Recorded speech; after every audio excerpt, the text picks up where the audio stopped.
He slapped the folder across the conference table so hard the glass cracked. "Every single one of you," Choi Dae-jung said, his voice quiet in the way that made grown men stop breathing, "has been stealing from me for 14 months. He let the silence sit, let it get heavy. "And none of you thought I would find out." No one moved. No one spoke. The 7 men seated around that table, lieutenants, financial directors, men who had eaten at Ji-hoon's table, stared at the scattered documents like they were looking at their own obituaries. Choi Dae-jung straightened his cufflinks. He smiled. "The boss trusts too easily," he said. "That has always been his problem. If you were her, sitting 3 floors below, reorganizing quarterly reports with ink stains on your fingers and a secret growing inside you that you hadn't told a single soul, would you have run or would you have stayed? Before this story is over, you'll understand exactly why Amara Brooks did neither. If you're new here, welcome. Hit that like button, subscribe, and drop your city or country in the comments right now. I want to see how far this story travels. Don't go anywhere. You need to hear all of it." The night Amara saved Kang Ji-hoon's life, she wasn't trying to be brave. She was trying to pick up a dropped earring. That's the part nobody would ever know, the part she never told anyone, not even later when people called her courageous, when Ji-hoon's men looked at her with a kind of reverence that made her deeply uncomfortable. She had bent down at exactly the wrong moment, or the right one, depending on how you counted, and the bullet that was meant for the back of Ji-hoon's skull passed through the air where her head had been half a second before, and she heard the sharp crack of it hitting the marble pillar behind them. And she looked up and saw the second shooter repositioning on the balcony, and something happened in her body before her brain caught up with it. She moved. She grabbed Ji-hoon's arm and pulled him sideways behind the nearest pillar, and her shoulder hit the marble so hard she felt it in her teeth. And then she was crouching over him, all 5 feet 4 inches and 212 pounds of her, breathing like she'd run a race. And the security team was already scrambling, and the screaming had started in the ballroom, and someone was shouting into a radio, and Ji-hoon was staring at her, just staring. "You're bleeding," he said. She touched her shoulder. Her palm came away red. The bullet had grazed the outer edge.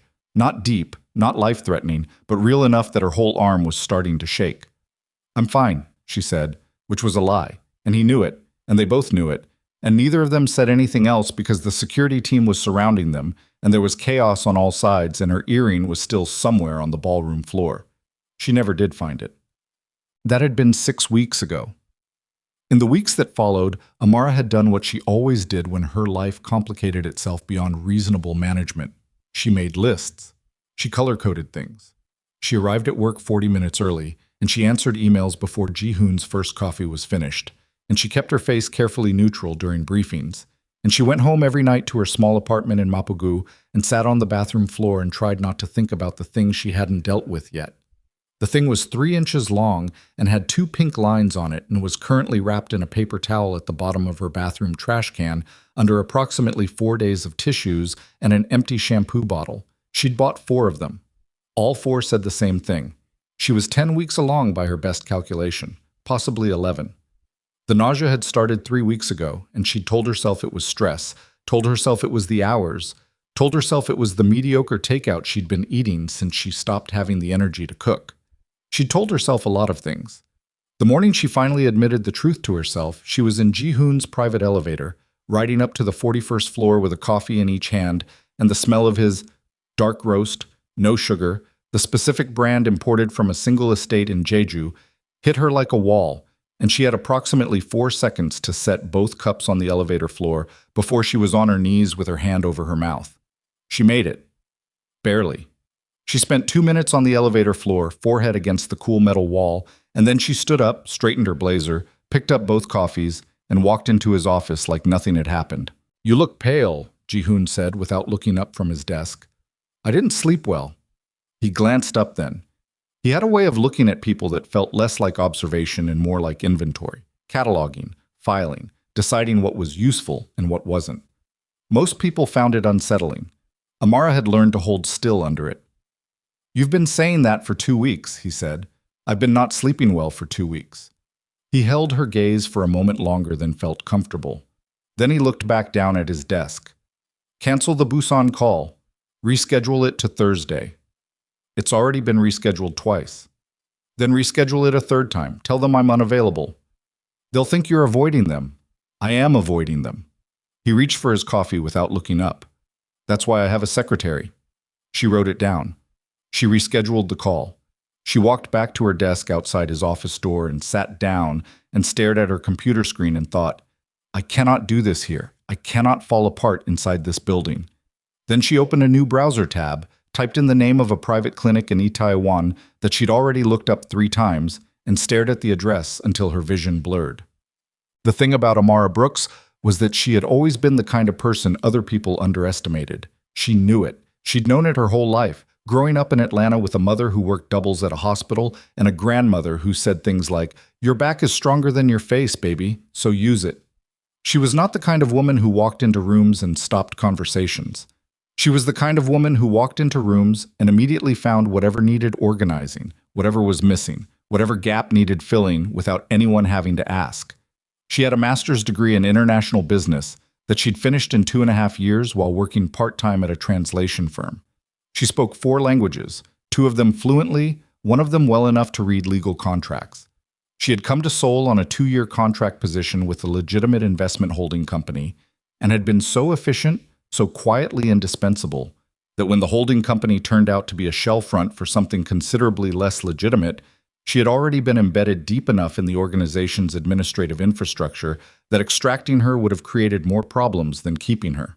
That was how she'd ended up as Kang Ji-hoon's executive secretary 18 months ago. She still wasn't entirely sure what that made her. She was not naive. She understood what the organization was.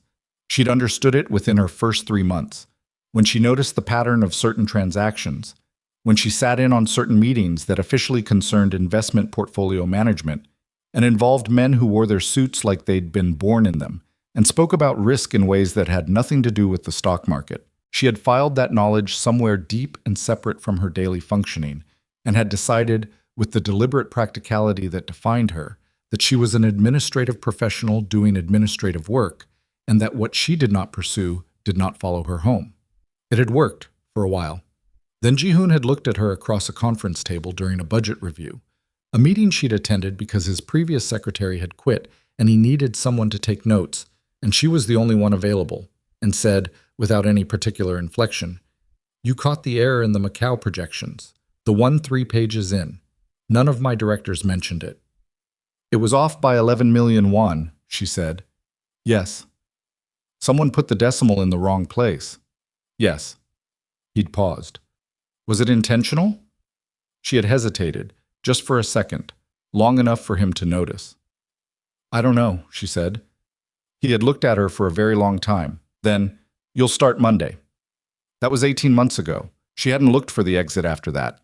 Not because she couldn't find it, but because she'd realized somewhere in those first weeks that this job, this impossible, morally complicated, professionally inexplicable job, was the most intellectually engaged she had ever been in her life, and she was not ready to give that up. She had also, somewhere in those 18 months, made the catastrophic mistake of falling in love with her employer. Not that she called it that. She didn't call it anything. She simply noticed that she knew how he took his coffee. She noticed that she could read his silences. The flat one that meant he was processing something complex. The sharp one that meant he was angry. The rare quiet one that meant something had gotten through the wall he kept between himself and everything that might actually matter to him. She noticed that when he was tired, really tired, he rubbed the back of his neck with his left hand and stared at the Han River through the floor-to-ceiling windows, and forgot, for a few seconds, to be frightening. She noticed. She filed it. She did not act on it. And then there had been the night after the gala, after the shooting, after the emergency security briefing that hadn't ended until 2 in the morning. She had still been in the building because of course she had, because she was always still in the building, because there was always something that needed handling, and he had come to find her in the document room where she was scanning physical records that needed to be digitized before morning. "Your shoulder," he said. She turned around. "It was cleaned and dressed 3 hours ago. I'm fine." "You're still here." "I have to finish these." He crossed the room and took the document out of her hands and set it on the table. She looked at him. He looked at her. And the thing that had been filed somewhere deep and separate and carefully managed for 18 months surfaced all at once with the complete disregard for timing that these things always have. She didn't plan it, neither did he. That much she was certain of. He was not a man who did unplanned things. Except that night he did, and she did. And the document room was small and the rest of the building was empty, and the city sprawled 41 floors below them with its lights like scattered coins. She had no one to blame but herself. She knew that. She also knew that blame was a useless currency, and she needed to deal with reality as it was, not as it should have been. Reality was, she was pregnant. She was pregnant inside a mafia empire. She was pregnant with the child of a man whose enemies sent assassins to charity galas. She had started making a different kind of list after that. The list had 17 items on it. She kept it in a notebook, physical, not digital, because nothing digital was truly private inside this building, and she knew because she was the one who managed the IT security protocols. The notebook was green, small enough to fit inside her blazer pocket, and to anyone who might glance at it, looked like the same administrative shorthand she used for everything else. Item 1. Housing.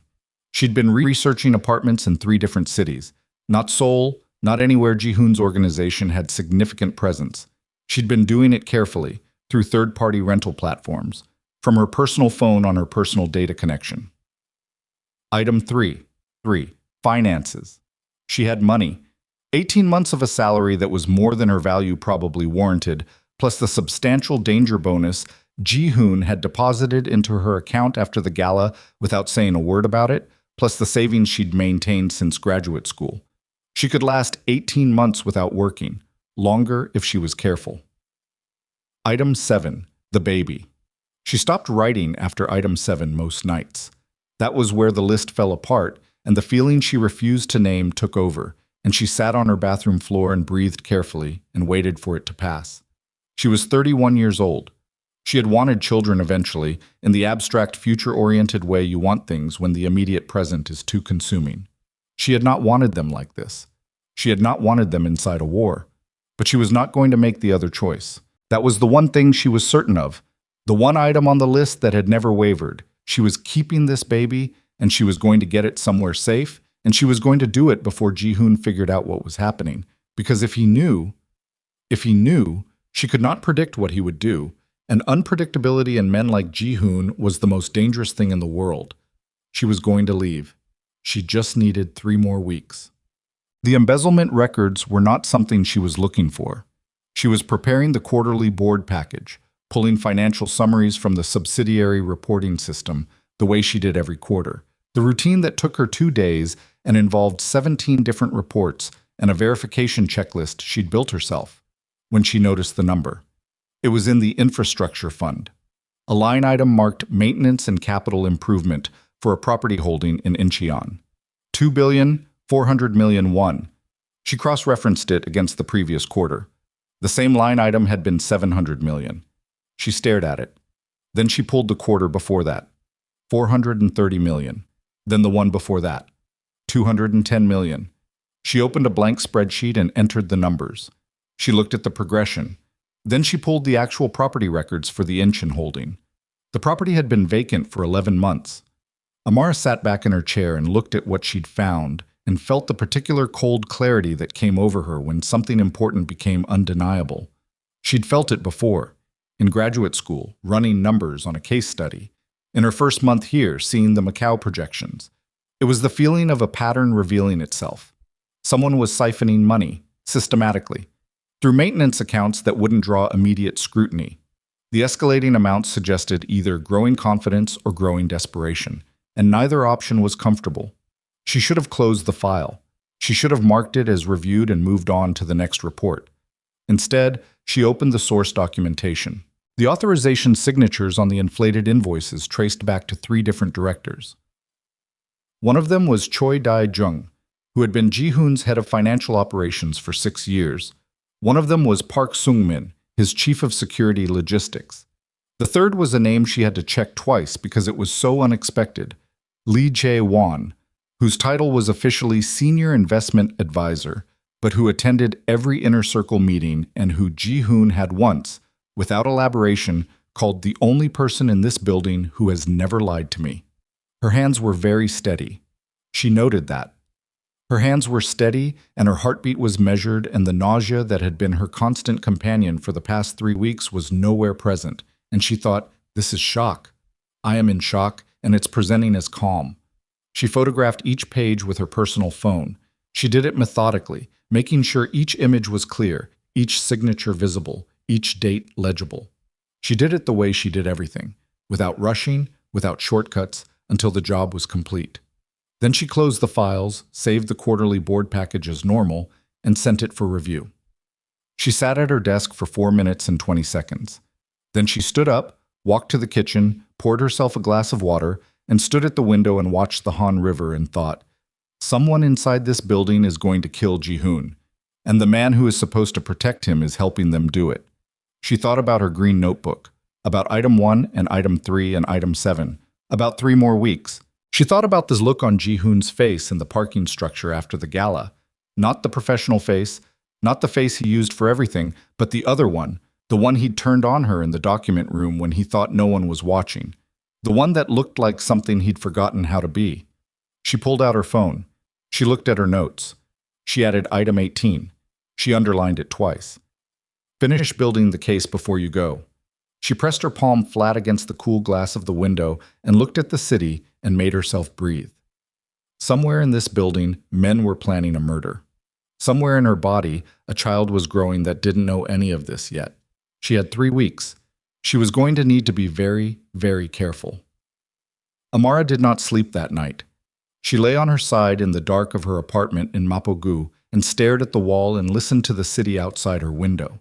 The distant sound of traffic, a dog somewhere, a truck backing up on the street below. And she thought about signatures. She thought about 3 names on 3 sets of documents. And she thought about the way numbers had escalated quarter by quarter with the patience of something that had been planned over a very long time. She got up at 4 in the morning and made tea she didn't drink and sat at her kitchen table with her green notebook open and added things to item 18 until the page was full. By 5:30, she had a structure. Not complete, not nearly complete, but a skeleton. The siphoning had 3 distinct channels: the property maintenance accounts, a series of vendor invoices from a logistics company she'd cross-referenced and found registered to a holding entity in the Cayman Islands, and what appeared to be manipulated foreign exchange conversion records that would require access to the internal treasury system to verify. She had access to the internal treasury system. She also had a 10-week pregnancy, a green notebook with 17 items in it, and 3 weeks until she planned to be on a plane. She closed the notebook, put it in her blazer pocket, and got ready for work. The first thing she noticed when she walked into the 41st floor at 7:42 was that Choi Dae-jung was already there. He was never there before 9. That was a known fact, the kind of small organizational detail she cataloged without trying to. He arrived at 9, sometimes 9:15, always with the same 2 men and a coffee he'd had someone bring up from the lobby cafe. He had a specific rhythm, and this was not part of it. He was standing near Ji-hoon's closed office door, talking on his phone in a low voice, and when Amara came through the elevator and crossed toward her desk, he looked at her. The look lasted less than 2 seconds. Then he turned away and kept talking. She sat down. She opened her email. She did not look at him again. Her hands were steady. Wob. Ji-hoon came in at 8:15, which was also unusual. He normally arrived between 7 and 7:30, but he'd had an off-site meeting the previous evening that she knew had run long because she'd arranged the car. He looked like someone who'd gotten 4 hours of sleep and had decided that was adequate. He paused at her desk. "Did you send the board package?" "Last night, Kim's office confirmed receipt." "The Incheon property report was included?" Something moved through her chest, fast, cold, and gone. "It was attached as a subsidiary document, yes." He nodded once. He went into his office. He closed the door. She waited. 30 seconds. Then she got up, refilled her water glass in the kitchen, and on the way back passed close enough to the hallway near the conference room to hear Choi Dae-jung finish his call. "It's handled," he said. "Thursday." That was all. She didn't slow down. She went back to her desk and sat down and pulled up the Treasury Access portal on her secondary monitor, the one angled away from the main corridor, and she started doing what she'd planned to do at 4 in the morning over the tea she hadn't drunk. The foreign exchange records took her 90 minutes to work through. The manipulation was sophisticated. Not so sophisticated that it would survive a dedicated forensic audit, but more than sophisticated enough to survive the routine reviews that Ji-hoon's financial directors ran quarterly. The mechanism was a conversion rate skimming technique she'd read about once in a fraud case study in graduate school. You adjust the exchange rate applied to legitimate transactions by fractions of a percentage point, and you do it across enough transactions, and the aggregate extraction over 12 months becomes very large indeed. She ran the calculation. Across 14 months of available data, the extraction totaled approximately 9 billion won. She sat back and looked at that number. 9 billion won, spread across property accounts, vendor invoices, and currency conversion records, distributed among 3 signatories, moving through shell entities in jurisdictions specifically chosen for their disclosure opacity. This was not opportunistic theft. This was a construction. This had been designed before it was executed, and it had been executing for over a year, and the men who built it had been attending Ji-hoon's strategy sessions and eating from his accounts and standing at his back while they did it. She photographed the treasury records in sections. She was careful. She was methodical. She was also, somewhere beneath the cold clarity, absolutely terrified, and she dealt with that the way she dealt with most things that threatened to overwhelm her. She compressed it into something small and set it aside and kept working. At 11:40, Ji-hoon called her into his office. He was standing at the window when she came in, which meant the Han River, which meant he was thinking about something he hadn't resolved yet.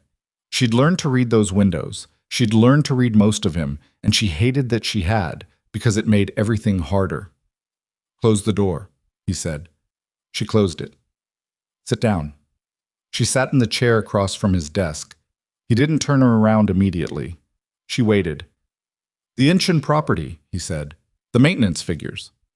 Her heartbeat did not change. She had prepared for this, had rehearsed her response the way she rehearsed everything that mattered, sitting on her bathroom floor at 5 in the morning with her hand pressed flat on the tile. "I noticed the escalation in the quarterly comparison," she said. "It was flagged in the summary notes. Variance from prior periods. You flagged it. It was outside normal parameters." He turned around. He looked at her with the inventory look, the one that cataloged and filed, and she held still under it. "Dae-jung reviewed the same report," Ji-hoon said. "He told me this morning the Incheon figures are correct, that there's been ongoing renovation work not reflected in the primary property schedule." Amara looked at him. "Is there documentation for the renovation contracts?" The silence was brief, but she'd learned his silences. "He's pulling them," Ji-hoon said. "Okay." She kept her voice level. "Would you like me to cross-reference them against the vendor records when they come in?" Something shifted in his expression. Not much, barely anything. He said he'd handle the review internally. "Of course." She stood to leave. "Amara." She stopped. "You've been coming in early," he said. "Every day this week. There's a lot to manage before the board presentation. You don't have circles under your eyes from board presentations." She turned around. She looked at him directly, the way she'd trained herself to do in difficult moments. Not because it was natural, because it wasn't, because her instinct was always to look at something adjacent, something safer, but because she knew that looking away in this room with this man would cost her more than looking at him ever would. "I haven't been sleeping well," she said. Again. The same answer. He studied her. Then, "Take a half-day Friday." "I don't need—" That wasn't a question. She left. She ate lunch alone at her desk, which was normal. She ate half of it, which was not. But the nausea had returned in a low, persistent wave around midday, and the smell of the soup she'd ordered was doing her no favors. She pushed it aside and drank water and kept her eyes on her screen and thought about Thursday. It's handled. Thursday. She didn't know what Thursday meant. She knew it was 4 days away and that Choi Dae-jung had said it with the finality of a man confirming a delivery, not discussing an option. At 2 in the afternoon, Park Sung-min stopped by her desk. Park was Ji-hoon's head of security logistics, a broad, quiet man in his late 40s who had been with the organization for 12 years and who moved through spaces the way furniture moved through spaces, present but unobtrusive. She had always found him difficult to read, which had always been mildly unsettling because she could read almost everyone. "Ms. Brooks," he said. "Mr. Park." She looked up. "Can I help you?" The security rotation for the board presentation next week. I need to coordinate with your scheduling. I'll send you the confirmed timeline this afternoon. He nodded. He didn't move. Is there something else? She asked. You've been accessing the Treasury portal, he said. Conversational, mild. She kept her expression exactly where it was.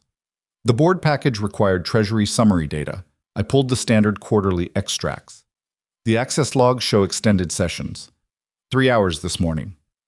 Reconciliation takes time when the variance flags are significant. She paused. Calculated. Then, if there's a concern about access protocol, you're welcome to submit a review request to IT. I can copy Mr. Kang if that would help clarify. The mention of Ji-hoon's name did something small and precise to Park's face. A brief recalibration. No need, he said. Just routine monitoring. Of course. He left. She waited until he was past the elevator bank. Then she opened her desk drawer, slid her personal phone into her blazer pocket, and walked to the bathroom on the floor below. The one without cameras, which she knew because she had helped design the security layout when the office had been reconfigured 8 months ago. She locked the stall.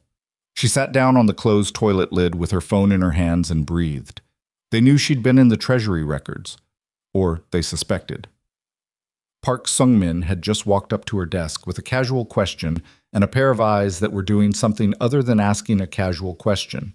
And if she'd needed any confirmation that the timeline had accelerated, she had it now. 3 weeks was too long. She thought about her green notebook. She thought about item 1 and item 3 and item 7. She thought about the 9 billion won and 3 signatures and the word Thursday spoken in a low voice outside Ji-hoon's office door.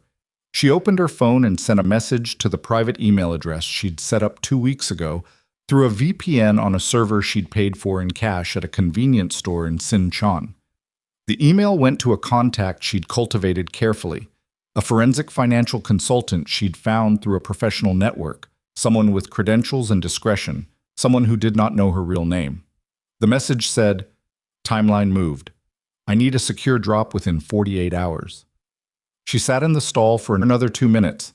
Then she flushed the empty toilet, unlocked the stall, washed her hands, looked at herself in the mirror. She looked tired. She looked like a woman carrying more than her posture was designed to hold. She looked, she thought with a short, humorless breath, exactly like what she was. She went back to work. Ji-hoon left at 6. That was unusual. He rarely left before 8. And the fact of it sat wrong with her as she watched the elevator doors close behind him and his 2-man security detail. She stayed. At 6:40, she was alone on the 41st floor, which she had also anticipated. She crossed to the filing corridor adjacent to the main conference room, the one that held the physical archive copies of the executive financial records. Because Ji-hoon, who trusted systems but not entirely, kept physical copies of everything that mattered, and the archive key was on her administrative keyring, because of course it was, because she managed everything, because that was what she was here for. She found the construction files for the Incheon property inside 20 minutes. There were no renovation contracts. There were invoices, 3 of them, addressed to a vendor company she'd already identified as the Cayman-registered shell entity. But the contracts those invoices referenced did not exist in the physical archive. Either they had never been created or they had been removed. Given that Choi Dae-jung had claimed this morning to be pulling documentation, she was prepared to conclude which of those 2 options was more likely. She photographed everything, every page, every absence. She was sliding the last folder back into place when she heard the elevator. She went still. It was 6:53. The floor was supposed to be empty. She heard the doors open. She heard footsteps. More than one person. She counted 3 by the rhythm. And voices, low, the specific register of people who believe they are not being overheard. She recognized one of the voices immediately, Choi Dae-jung. She recognized the second after a moment, Park Sung-min. The third she did not recognize at first. It took her nearly a full minute of standing very still in the filing corridor with her back against the shelving and her phone held in both hands before she placed it. And when she did, she felt the floor move under her. Lee Chae-won, Ji-hoon's senior investment advisor, the one he had called the only person in this building who has never lied to me. The secretary has been in the Treasury records, Park said. A pause. How deep? This was Choi. Deep enough? Another pause. Longer. She needs to stop being a problem, Lee Chae-won said. His voice was the quietest of the three. Precise. Like a man who chose his words the way other men chose weapons. Before Thursday, quietly. She's his, I know what she is to him. A beat. That's exactly why it has to be quiet. Amara did not move. She did not breathe beyond the minimum required. Her back was against cold metal shelving, and her phone was in her hands. And the evidence she had spent 2 weeks building was sitting inside it in 47 photographs, and 3 men 15 meters away had just decided she needed to stop being a problem. She waited. 4 minutes.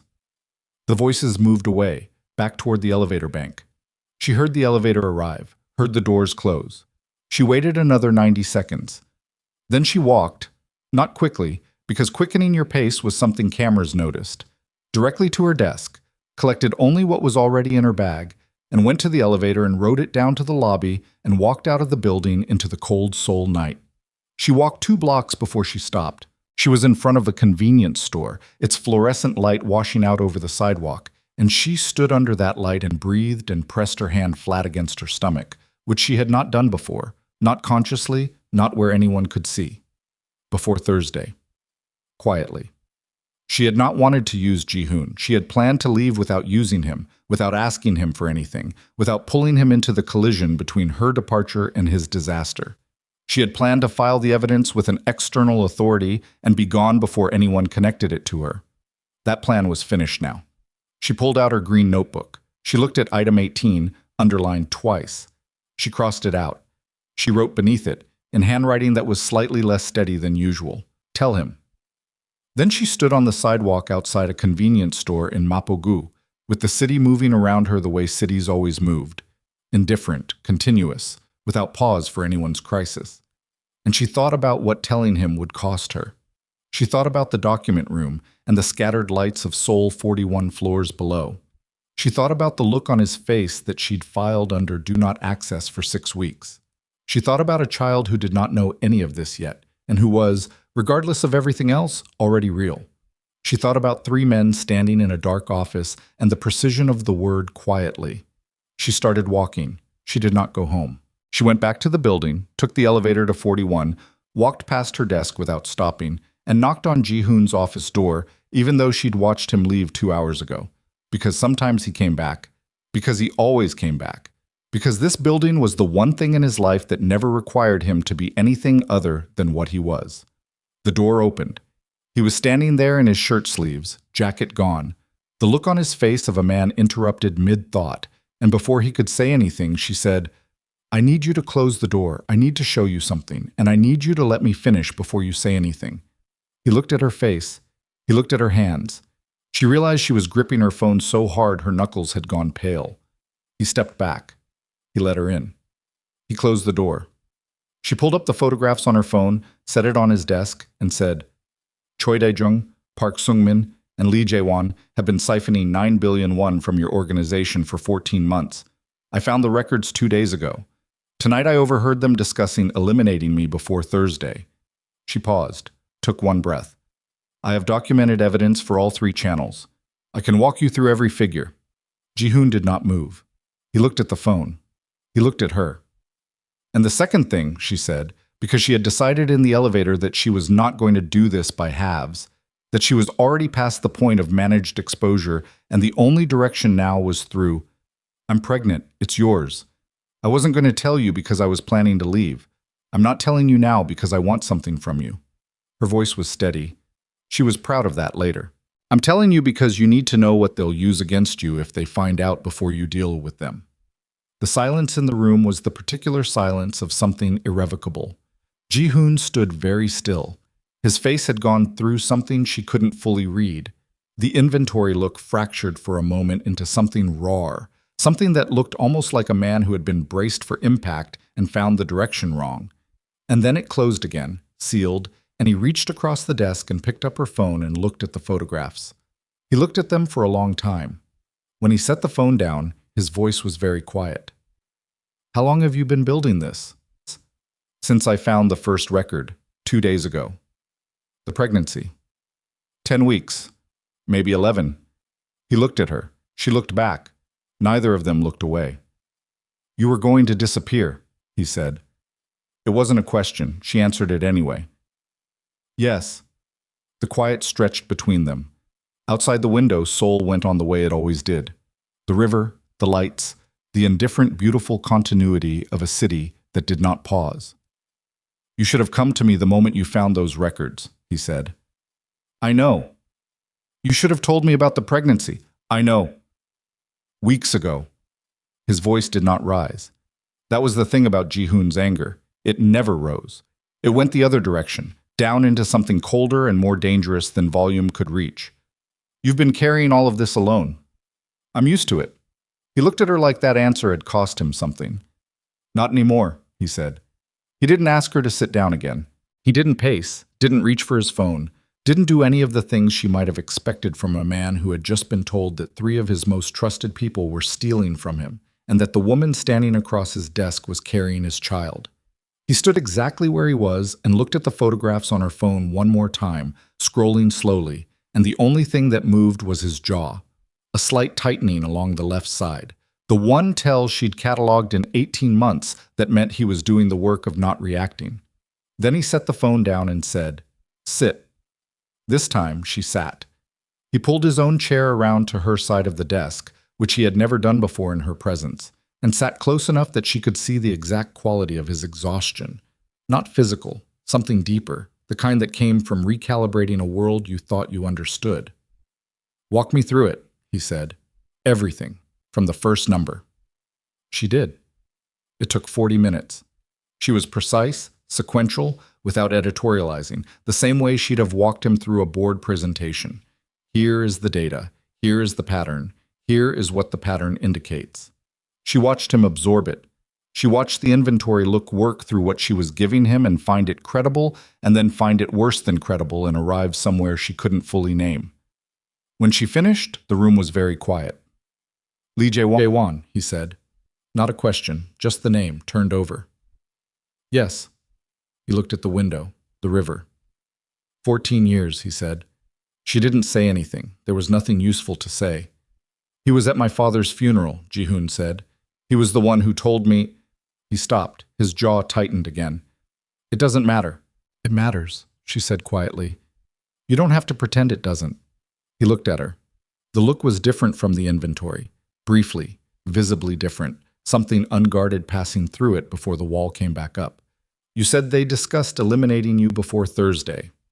That was the word used, quietly. "Today is Monday."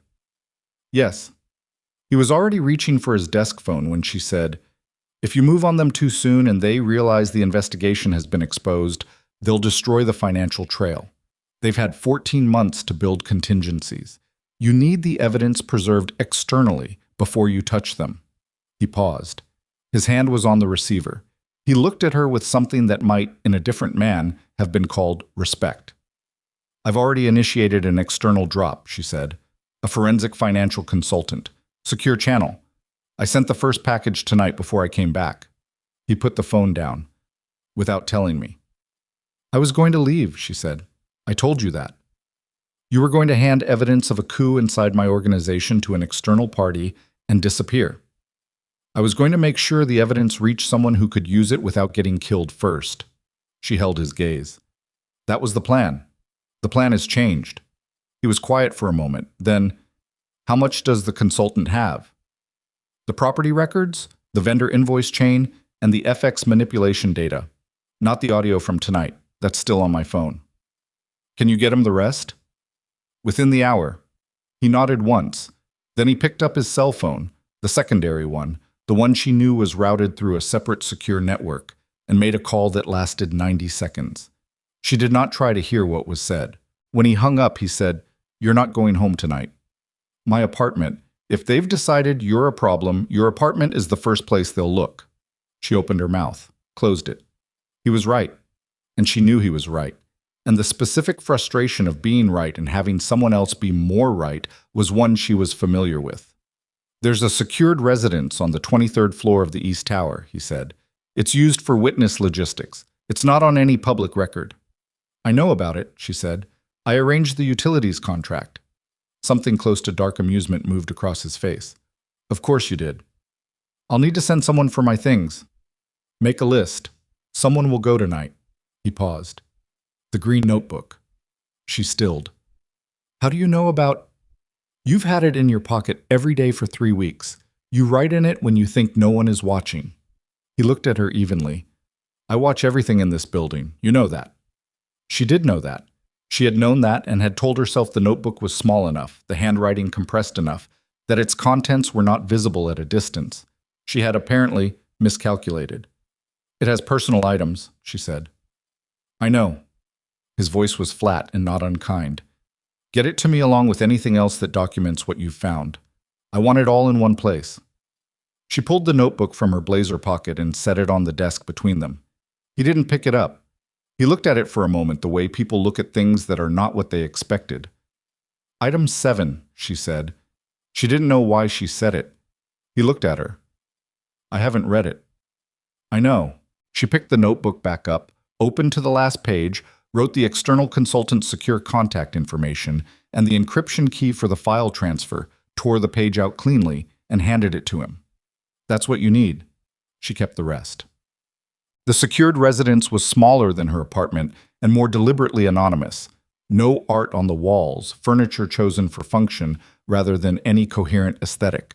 But the windows faced east and the bed was real, and the lock on the door was a biometric model she recognized as the same system used in Ji-hoon's own residence.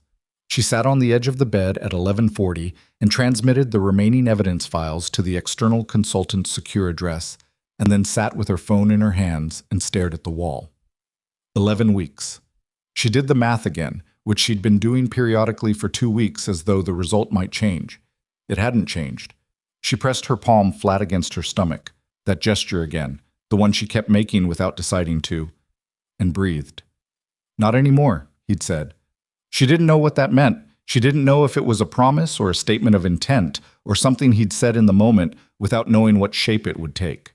She knew that it had sounded like something he meant, and she knew that meaning something and being able to deliver it were 2 different countries, and she knew, more than she'd known almost anything, that this situation was not one where she could afford to mistake the first for the second. She lay down without undressing. She was asleep inside 4 minutes, which surprised her later when she thought about it. Her body had apparently reached a limit and simply stopped negotiating.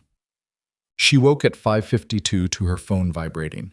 The message was from an unknown number, the consultant's emergency contact protocol, which she recognized by the specific encryption prefix she'd established. It said, "Package confirmed received. Second problem, you have a leak. Someone accessed the external drop address 6 minutes after your first transmission Monday evening. They have a copy of everything you sent." She sat up. She read it twice. Then she sat very still and thought about what it meant. She had set up the external drop 2 weeks ago. She had told no one about it, except she went through every moment, every conversation, every person who had been in proximity to her since she'd created that channel, except she had sent the initial setup confirmation from her personal phone while sitting in her apartment. Her personal phone. On her personal data connection, which was registered in her name. In Seoul. Inside Ji-hoon's organizational territory. Someone had been monitoring her personal communications. Not just her work systems, her personal ones, for long enough to capture the drop address from that first confirmation message. She thought about Park Sung-min standing at her desk yesterday. The access logs show extended sessions. He hadn't been warning her. He'd been confirming what they already knew. He had been watching her for longer than 2 days. She pulled up Ji-hoon's secure line and typed, "The external evidence has been compromised. They have a copy. We need to talk now." His response came in 40 seconds. "On my way." He arrived at 6:20 with 2 men she recognized from his inner security detail. Not Park Sung-min's jurisdiction, the personal team, the ones who answered only to Ji-hoon directly, and a look on his face that told her he'd been awake all night. "They've been monitoring my personal phone," she said before he was through the door. "Possibly for weeks. The drop address was captured from my first setup message." He sat down in the chair across from where she was standing. He looked at the floor for a moment, then, "That changes the sequencing. If they have everything I sent, they know the scope of what I found. They know I gave it to an external party. They know the investigation is live. She paused. They'll move before Thursday. Yes. Which means today or tomorrow. Yes. He looked up at her. Which means you stay in this room. I'm not. That's not a discussion, Amara. The use of her name almost never used her name. It was always a gesture or a direction, rarely the name itself. Stopped her mid-sentence. She looked at him. He looked back. I have 12 people pulling the financial records right now, he said. The external consultant is being brought in under security protocol. We're moving on this today. You're not going back to that floor. The board presentation is Thursday. There won't be a board presentation. She sat down on the edge of the bed, not because she was tired, but because she needed to stop being vertical for a moment. They're going to know you know. They already suspect. After last night, after Park's conversation with you, they're working on the assumption that the exposure is partial. We move before they recalibrate. And if they've already activated contingencies, if the financial trail is being cleaned right now while we're talking, that's why the external copy matters, even compromised. We don't need a clean trail for every channel. We need enough to confront and enough to act. His voice was steady. Not reassuring, she didn't need reassurance, but grounded in the specific way that came from being a man who made irrevocable decisions for a living. There's something else, she said. He waited. The person who accessed my drop address 6 minutes after the first transmission, that's not Park Sung-min. Park monitors internal systems. Personal external communications require a different capability. She paused. Someone with access to city-level surveillance infrastructure. Someone with connections outside the organization. Ji-hoon's expression did not change, but something behind it did. Say it plainly. The leak isn't just internal. Someone inside your organization has a relationship with an external entity, law enforcement, intelligence, or a competing organization. Someone who can task surveillance assets outside your operational reach. She looked at him. This is bigger than 3 people stealing money. The room was very quiet. Lee Jae-won, Ji-hoon said again. The same way he'd said it last night. The name turned over. He's the only one of the 3 with the external relationships to make that work, she said. The others are financial operators. He's always been the one with the political architecture. Ji-hoon stood up. He walked to the window. These windows faced east, different view from his office, the morning light coming in flat and pale, and stood there with his hands at his sides and said nothing for almost a minute. She watched him. She watched the muscles along his shoulders and the stillness of him that wasn't ease but was control, the constant managing of something internal that she'd observed for 18 months without ever knowing exactly what it cost him. My father brought Lee into the organization, he said finally. Before I took over, he trusted him more than anyone. When my father died, Lee was the one who managed the transition. He kept the lieutenants aligned. He kept the external relationships stable. A pause. Without him, there might not have been an organization for me to inherit. I know, she said quietly. And the whole time, we don't know the whole time, she said. We know 14 months. We don't know when the external relationship started. It might have been recent. It might have been... She stopped. It might have been always, he said. She didn't answer. He turned from the window. How are you feeling? He said. Not a pivot. He said it in the same tone, continuous, like it was part of the same conversation. She blinked. I'm fine. You haven't eaten since yesterday afternoon. She stopped. She had no idea how he knew that. Then she thought about the 2 men in the corridor outside and the food that had been left on the kitchen counter when she arrived last night and that she had not touched. I'll eat, she said. Now. Now, Amara. He crossed to the door, said something brief to the man outside, and came back. You'll eat, and then you'll tell me everything else you know about Lee's external contacts.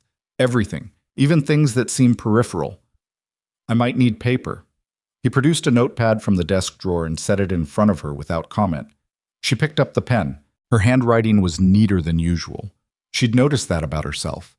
That under extreme stress, her handwriting got cleaner, more precise, as though some part of her was compensating. She started writing.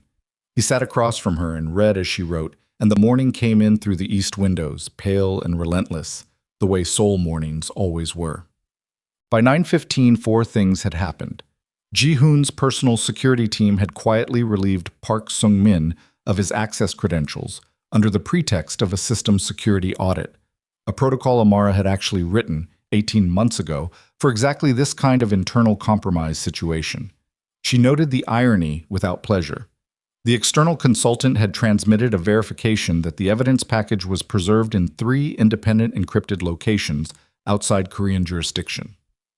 Ji-hoon's financial director, a woman named Han So-yeon, who had been with the organization for 3 years and whose loyalty Ji-hoon had evidently assessed correctly, had confirmed that 2 of the 3 shell entities in the Cayman chain had initiated dissolution proceedings at 9 o'clock that morning, and Choi Dae-jung had not come in.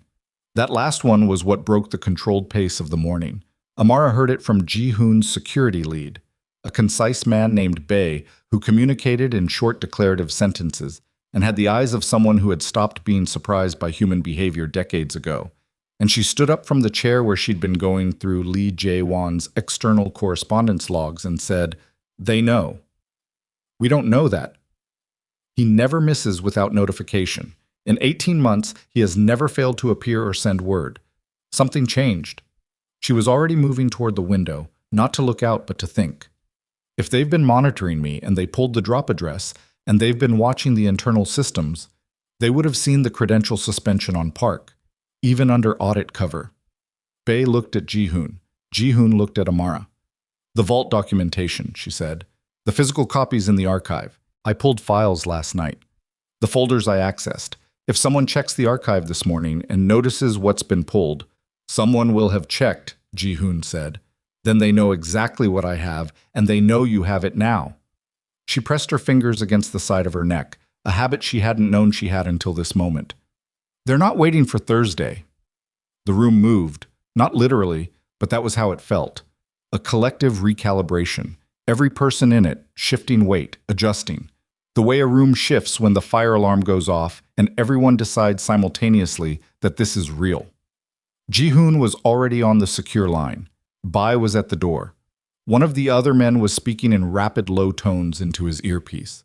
Amara stood in the middle of it and felt, for the first time since she'd walked back into this building last night, genuinely afraid. Not the managed fear she'd been carrying for weeks, the compressed, filed, functional kind, but the real variety, the kind that made your hands cold and your vision too sharp and the sounds in the room too loud. She thought about the parking garage. She thought about the word quietly. She picked up her phone and checked the consultant last transmission timestamp, 9:03, 16 minutes ago. She typed, "Status on external preservation. Is everything locked?" She waited. She counted seconds, 48 seconds. The response came, "Confirmed locked. But you should know. I had a visitor this morning. Someone called the office. They knew my name. They knew the project." Her blood went cold. She read it twice. Then she crossed the room to Ji-hoon, who was still on the call, and held the phone screen in front of his face without interrupting him.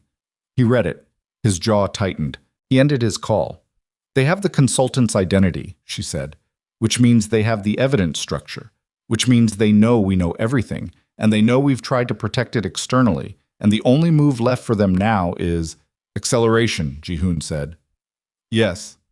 He looked at her. Not the inventory look. Something else, something more direct, more unguarded. The look he'd had in the document room before everything complicated itself beyond management. "I need you to stay in this room," he said. I need you to stay in this room because what happens in the next 4 hours is going to be dangerous and you are—" He stopped. He started again. "Again?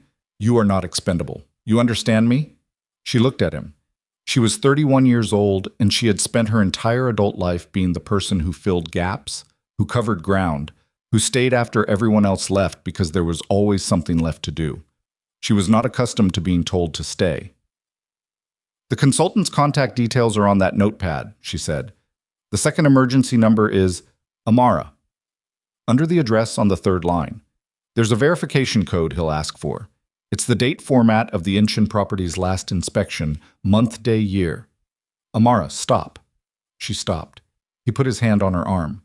Not forcefully, just placed it there, the way you'd anchor something that was close to floating away. "I will come back," he said. "Stay here." She looked at his hand on her arm. She looked at his face. She was aware that she was doing the thing she never let herself do, measuring the distance between what she wanted to be true and what she could actually confirm. And she was aware that in approximately 11 weeks, her body was going to produce incontrovertible evidence that she had already made that mistake once, and she was aware that she was about to make it again. "Okay," she said. He left. Bay stayed at the door. The other man stayed at the window. The room was quiet. She sat back down. She picked up the pen. She turned to a blank page in the notepad and started writing everything she could remember about Lee Jae-won's external relationships. Names she'd heard, calls she'd arranged, meetings she'd scheduled without knowing what they were for.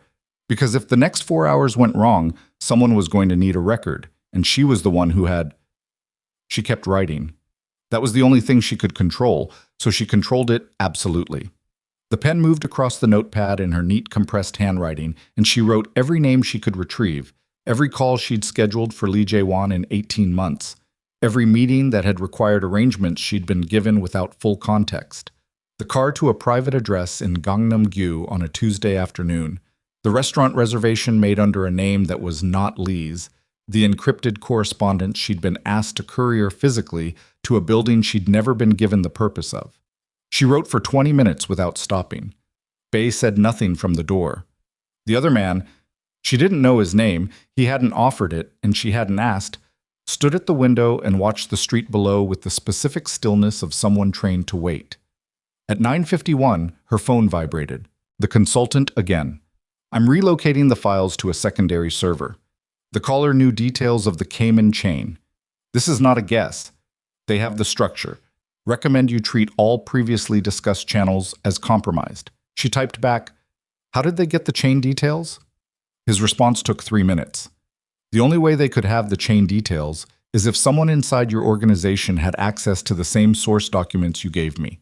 Someone with the original files, not a copy." She sat with that. She turned it around. The source documents were the physical files from the archive, the ones she'd photographed. She had the photographs.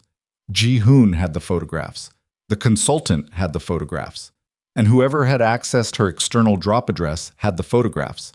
But the Cayman chain details were not fully visible in the photographs she'd transmitted in the first package. She'd identified the shell entities by cross-referencing across 3 different systems. The chain linkage required access to all 3 data sources simultaneously. That kind of cross-reference was not something you could do from a photograph of individual documents, which meant whoever had the chain details had not gotten them from her evidence package. They had built the chain themselves, from the inside. There was a 4th person. She sat very still with that realization and felt it expand into all the available space in the room. Choi Dae-jung, Park Sung-min, Lee Jae-won. She had 3 names and 3 signatures and 14 months of documented extraction. But the financial architecture required someone with simultaneous access to the property accounts, the vendor ledgers, and the Treasury FX system. Someone whose access to all 3 would not trigger an anomaly flag. Someone whose role made cross-system access normal. She thought about Han So-yeon, Ji-hoon's financial director. 3 years in the organization, loyalty assessed as confirmed. The woman who had reported the shell entity dissolutions at 9 o'clock that morning. She thought about how quickly that report had come, how precisely timed. She stood up. "I need to reach Mr. Kong." Bay looked at her. "He's in a secured briefing." "I need to reach him right now. There's a 4th person." She was already moving toward the door. "Han So-yeon triggered the shell dissolutions this morning. If she's the one with cross-system access, if she's the one who built the financial architecture, she didn't report the dissolutions to help us. She reported them because she needed us to know the evidence trail was being cleaned. She needed us focused on the money moving so we wouldn't watch what else was moving." Bay's expression did not change, but his posture did. A fraction, barely visible. He put his hand to his earpiece. She grabbed the notepad, tore off the pages she'd been writing on, folded them into her blazer pocket next to the green notebook. Old habit, she was not leaving her work on a table. "Get him," she said. "Now." Ji-hoon called back in 4 minutes. She could hear background noise, voices, movement, a door closing. "Talk," he said. "There's a 4th, Han So-yeon. She has cross-system access that the other 3 don't. She's the one who built the financial channel architecture. The Cayman chain details the consultant received didn't come from my evidence package. They came from someone inside with original access. She paused. Let him absorb it. She reported the shell dissolutions this morning because she wanted us watching the financial trail. What are we not watching? A silence. Then, the physical assets. Where are you? The Yoedo office, the secondary building. His voice shifted, just slightly. The specific shift she recognized as recalibration happening in real time. Han So-yeon has authorization over the physical asset transfer protocols. She's the only one besides me who can initiate a hard asset move without triggering the board review. What assets? The reserve accounts, physical holdings, the kind that don't have a digital trace. He paused. If she initiates a transfer under emergency protocol, she can strip the organization's liquid reserves before you can block it. Yes. How long does an emergency transfer take to execute? 4 hours from initiation. She looked at the clock on her phone. 9:58. When did she report the shell dissolutions? 9:03. She did the math and felt it land in her chest like something dropped from height. Ji-hoon, it's almost 10. You have less than an hour. She heard him move, heard him talking to someone else, low and fast. Then back to her. Stay where you are. Bae does not leave that door. You need to get to the asset authorization system before I know what I need. Stay. A pause. 1 second. I mean it. The call ended. She put the phone down and stood in the middle of the room and breathed. Bae was already on his own line. The man at the window had turned from the street and was watching her with an expression that was professionally neutral and personally assessing. She picked up the pen. She turned to a new page. She kept writing. At 10:14, the building shook. Not dramatically. Not the way buildings shake in disasters. Not a structural event. A concussive pressure, distant but real, the kind that comes from something detonating below ground level. The windows flexed. The light fixture in the ceiling trembled. Bae had his weapon out before the vibration finished, and the man at the window was on his radio, and Amara was on her feet with her hand pressed flat against the wall to steady herself, and her other hand, without any conscious decision, pressed against her stomach. Report, Bae said into his radio. Static. Then, parking structure. Level B2. Vehicle. More static. At least 2 armed. The radio cut. Bae crossed the room in 4 strides and grabbed her arm, not rough, but no negotiation in it, and moved her toward the interior wall, away from the windows. Down, he said, and she went down, crouching against the wall with her back to the solid interior partition and her phone in her hand and her heart doing something it had no business doing at this speed. She tried Ji-hoon's line. No answer. She tried the secure line. No answer. She sat on the floor against the wall with Bae standing over her and the other man at the door, and the building making the specific silence that comes after a loud thing. And she thought, they didn't wait for Thursday. They didn't even wait for today to develop.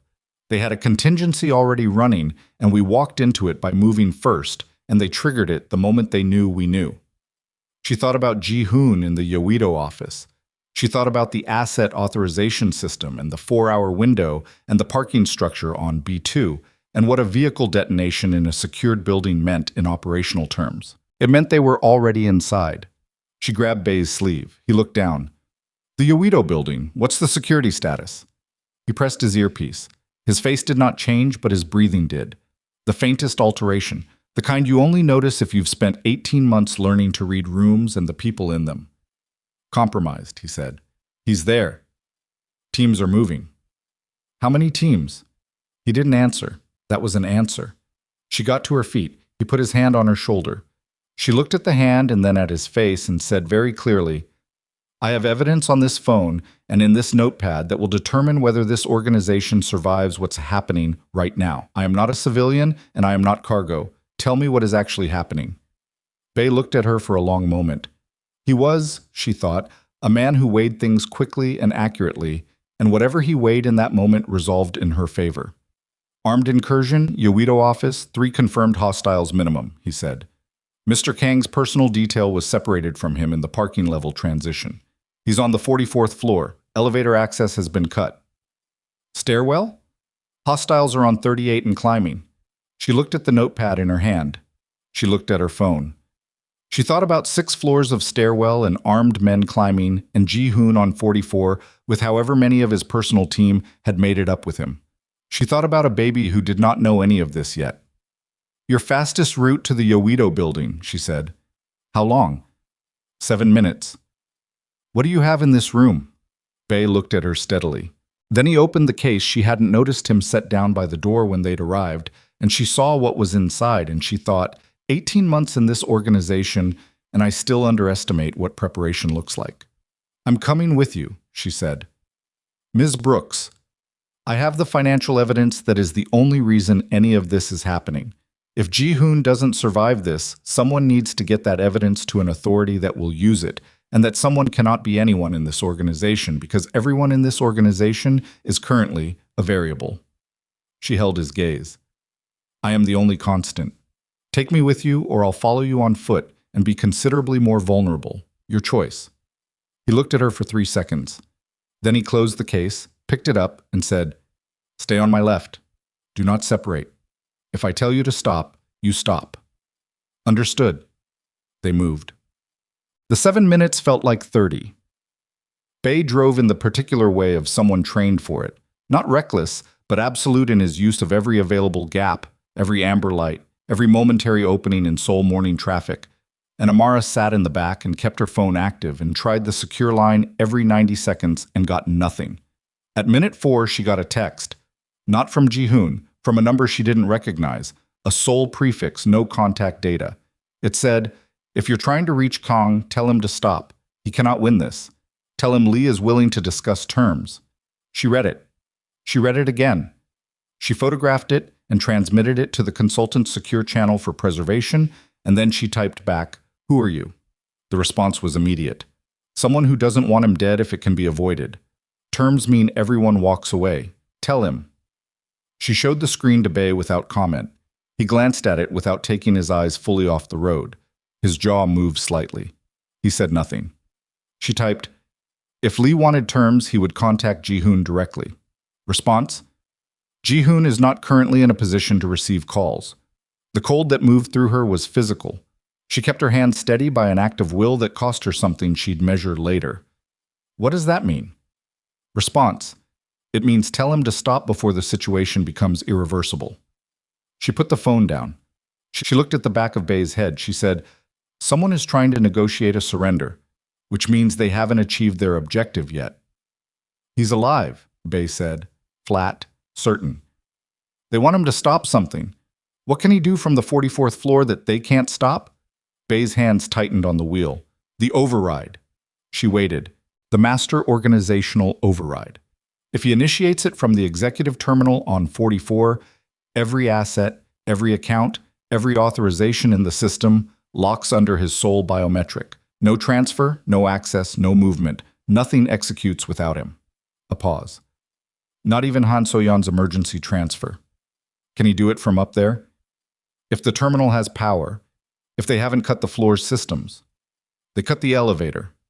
Elevator is separate from floor power. If he has his access credentials, he always has his access credentials." She knew that. She had built the credential management system. His biometric token was on a device he kept on his person at all times, because she had recommended that protocol 18 months ago after a security assessment, and he had implemented it without argument. "He's trying to initiate the override," she said. "That's why they want him to stop. That's why they're offering terms. Because if he completes the override, Han So-yeon's transfer dies in the system, and everything they've built for 14 months locks up behind his biometric, and they get nothing." "How long does the override take?" 90 seconds of biometric confirmation once the terminal is active. She knew this also. She had written the technical specifications. If they're on 38 and climbing, and he's on 44 with 6 floors between them, he has time if he moves now. Unless someone's already on 44. They looked at each other in the rearview mirror. Bae pressed the accelerator. The Yoido building was a 46-floor glass tower that housed Ji-hoon's secondary operational offices, legitimately registered as an investment management firm, staffed during business hours by 200 people, most of whom had no meaningful knowledge of the organization's full nature. At 10:22 on a Tuesday morning, Those 200 people were currently in various states of emergency evacuation because someone had pulled the fire alarm on levels 20 through 30, which Amara recognized as a deliberate dispersal tactic.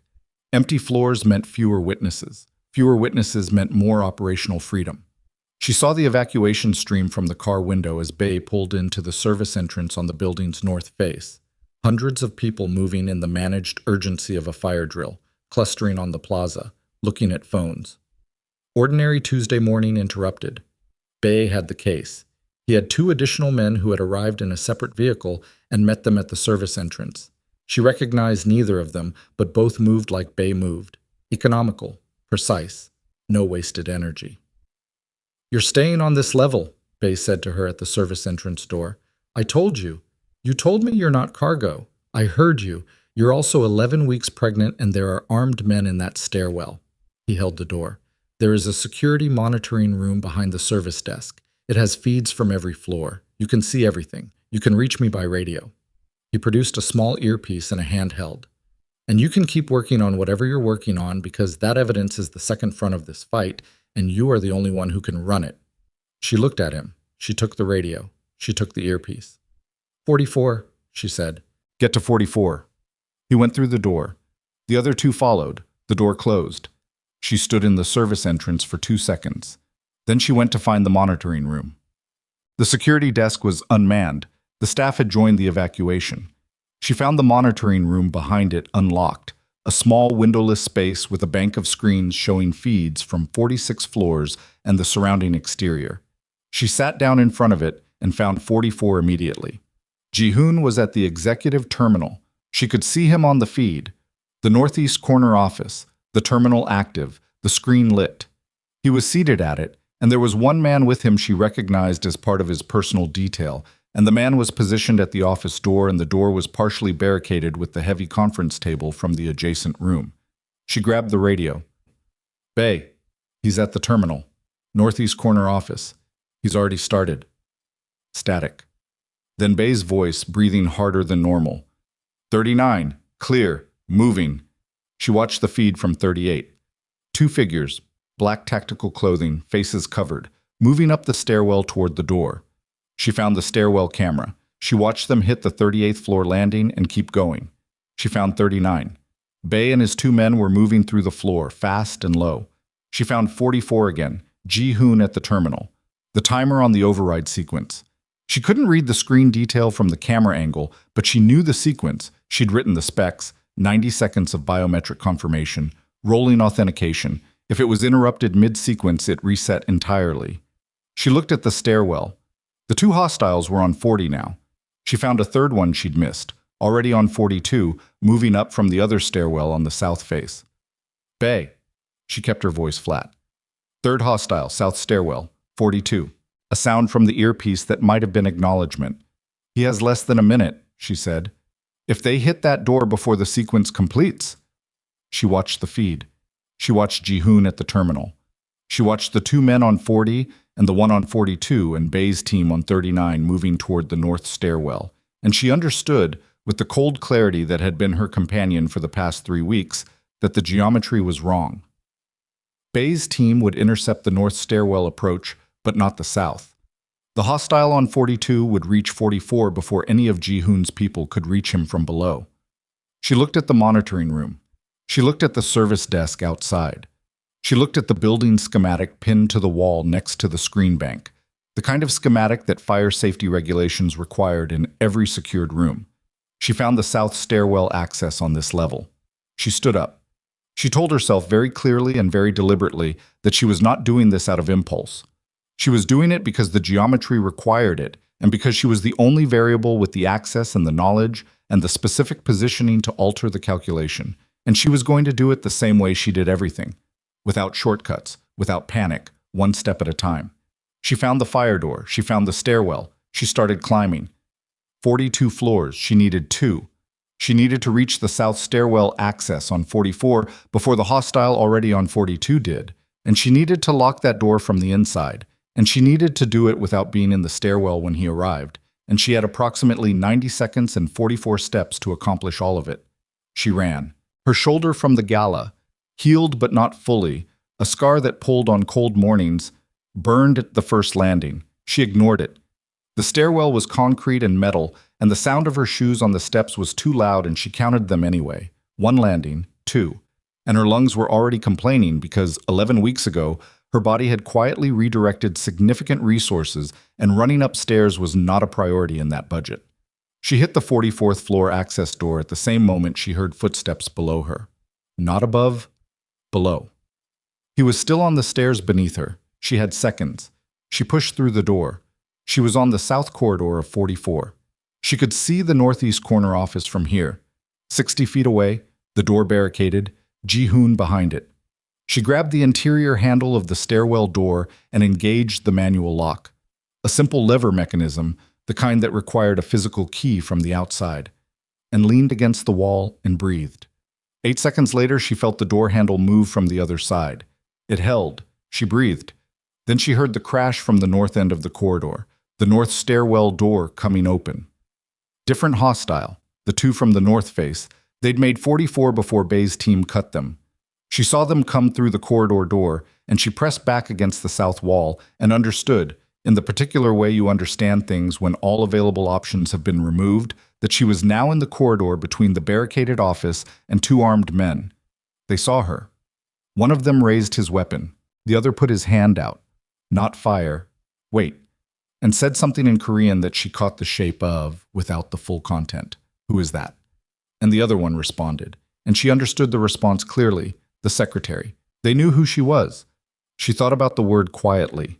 She thought about it very specifically, in the way you think about things when your back is against a wall and you have a phone and a notepad and an earpiece and nothing else. She pressed the radio.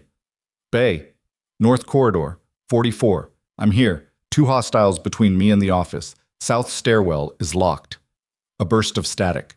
Then Bay's voice, and he was closer than she'd thought. Do not move. Once of the men started walking toward her. She did not move. She stood with her back against the wall and her hands visible and her chin up, and she looked at the man coming toward her and thought about the 90-second biometric sequence and whether Ji-hoon had completed it before the north stairwell door came down.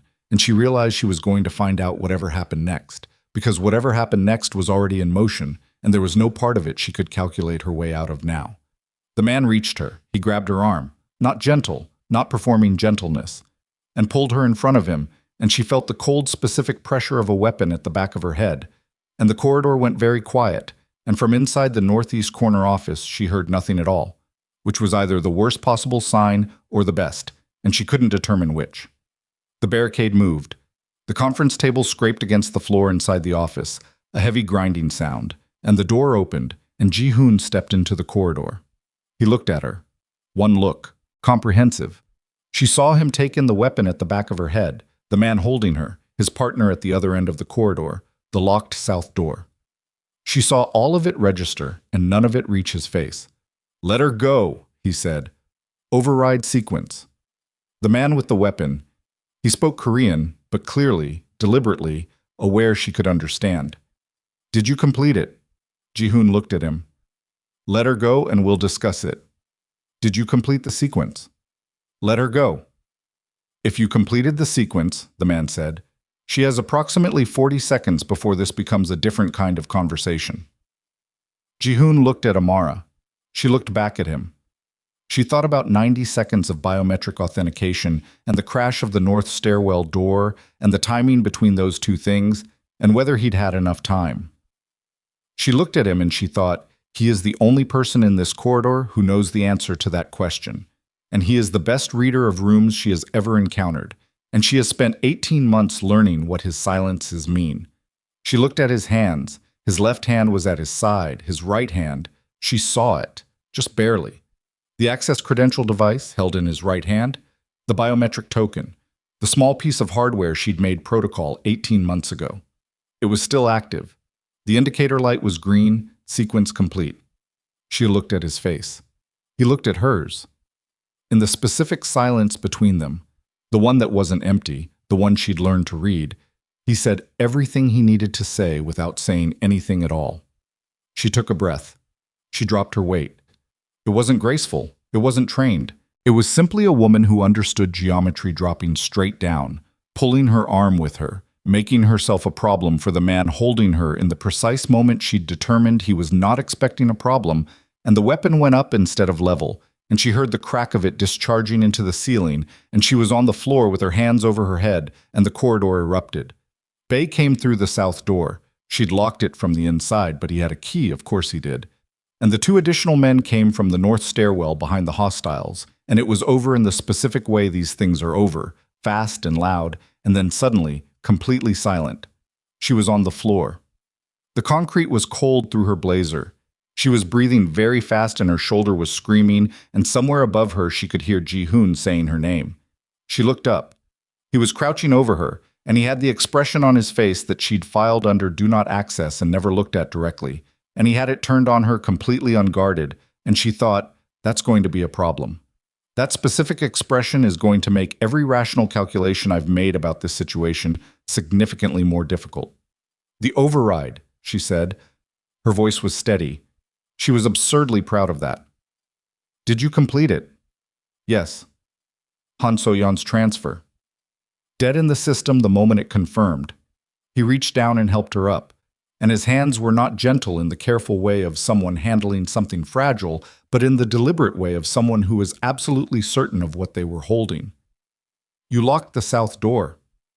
The geometry was wrong without it. You ran up 42 floors of stairs. 44. I started on the service level. He looked at her. She looked back. The corridor was full of Bay and his men and two people on the floor who were no longer a concern, and the distant sound of sirens that had been building for the past several minutes, which meant the official radius of this situation was about to expand in ways that would require management. Ji-hoon, she said. Lee Jae-won. His jaw tightened. I know. He's not here. No. Which means he knew how this would go.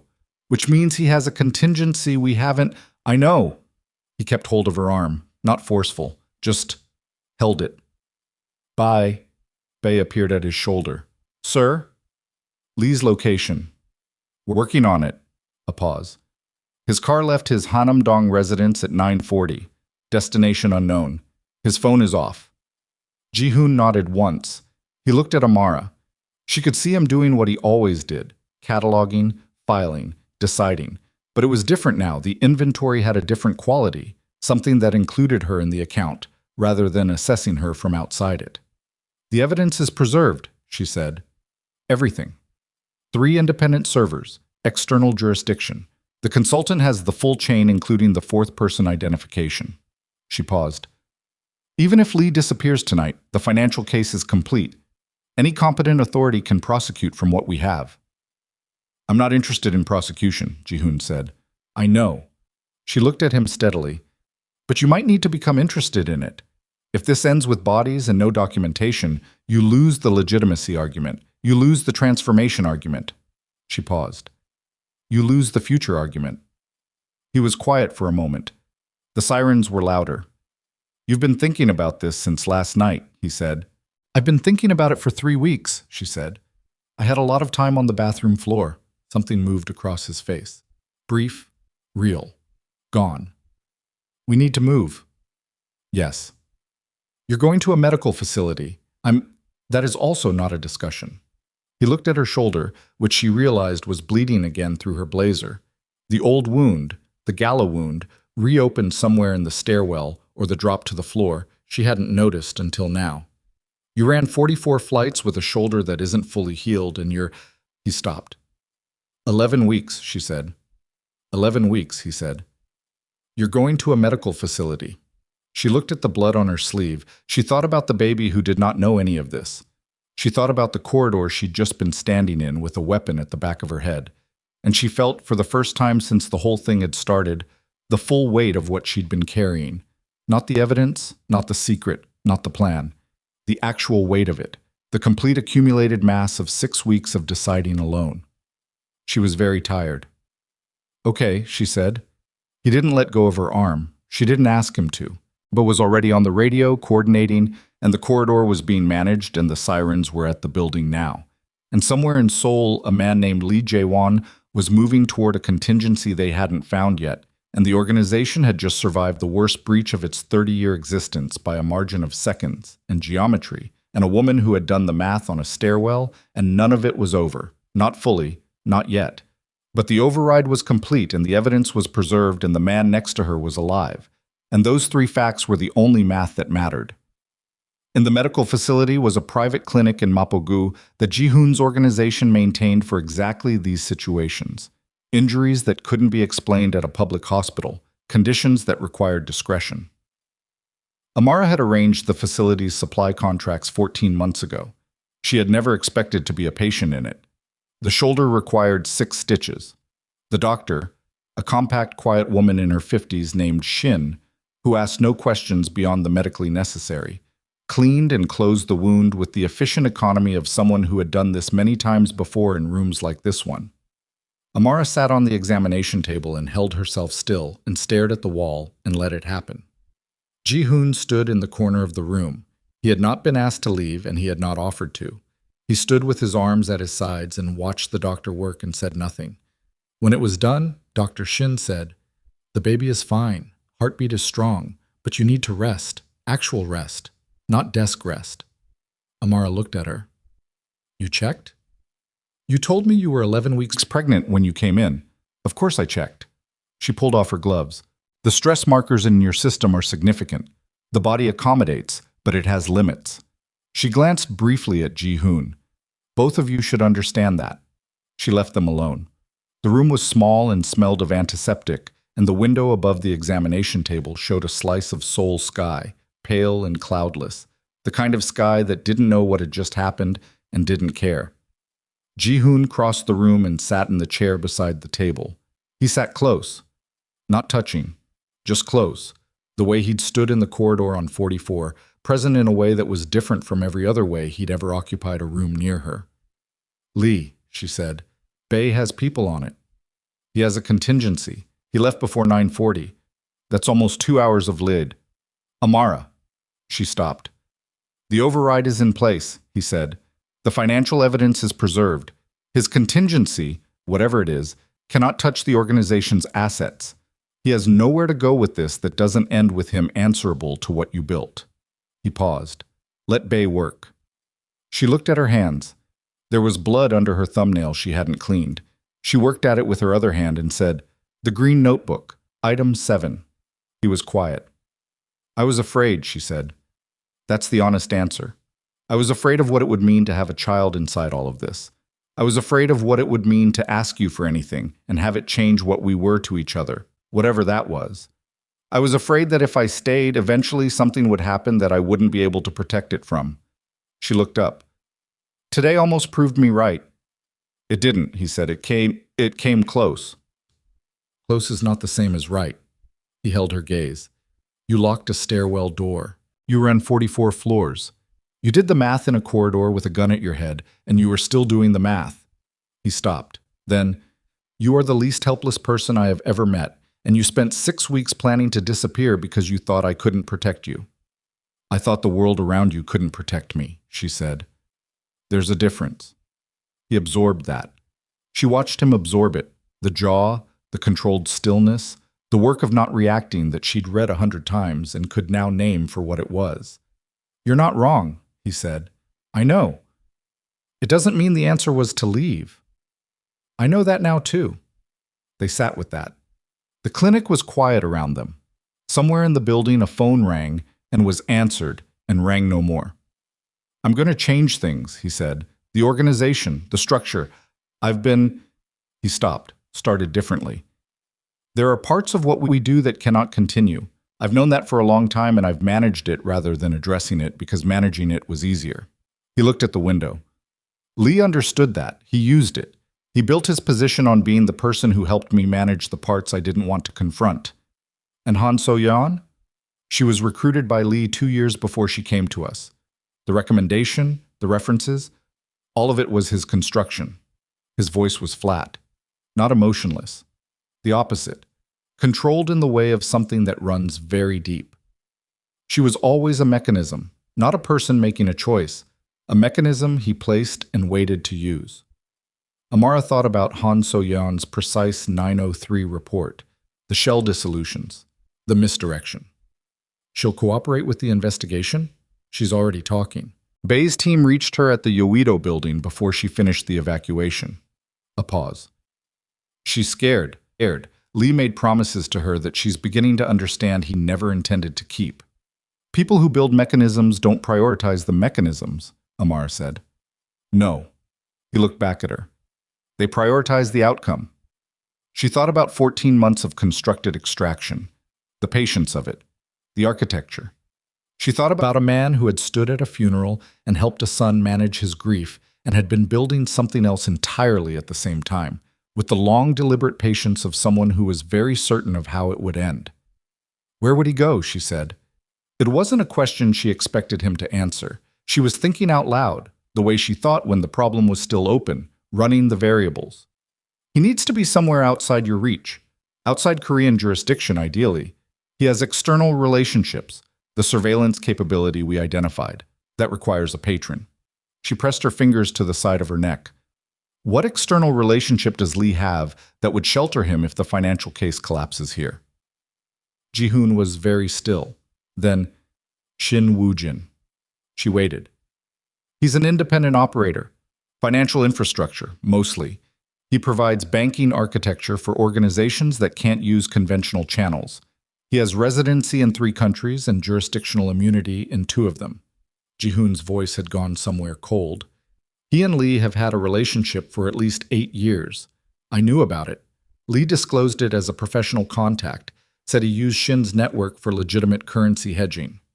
The FX manipulation, she said immediately. Shin's infrastructure. That's how the conversion rate skimming was executed without leaving a clean trail through conventional systems. Yes. And if Lee reaches Shin, he has shelter, resources, and the ability to liquidate whatever personal holdings he moved before today. Ji-hoon stood up. Which means Bai needs Shin's location before Lee does. He pulled out the secure phone. She watched him make the call. Brief, 3 sentences, Bai's name and Shin Woo-jin's name, and an address she didn't recognize but which Ji-hoon gave from memory. He ended the call and stood with the phone in his hand for a moment. Rest, he said. Not unkind, but final. You're going. I'll be back. She looked at him. Ji-hoon. She said his name the way he occasionally said hers, the full weight of it, not a direction or a summons, but the name itself, which meant something different. Be careful. He looked at her for a moment. Then he put his hand against the side of her face, not a gesture she had anticipated, not something she had filed or cataloged or prepared a response to, and held it there for exactly long enough to be real, and then he left. She sat on the examination table and listened to the clinic be quiet, and pressed her hand flat against her stomach and thought, we are going to be all right. She thought it the way you think things you're not certain of, but have decided to believe anyway, because the alternative is a room you cannot function inside. She thought it twice. Then she lay back on the table and closed her eyes and slept. Lee Jae-won was found at Incheon International Airport at 1:47 in the afternoon. Bai's team reached him at the private aviation terminal.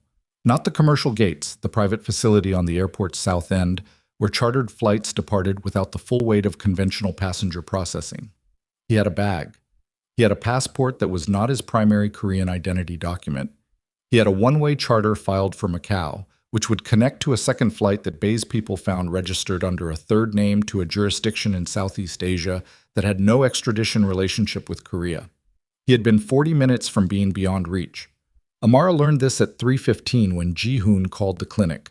She was sitting up in the examination room with the notepad on her knee, still writing.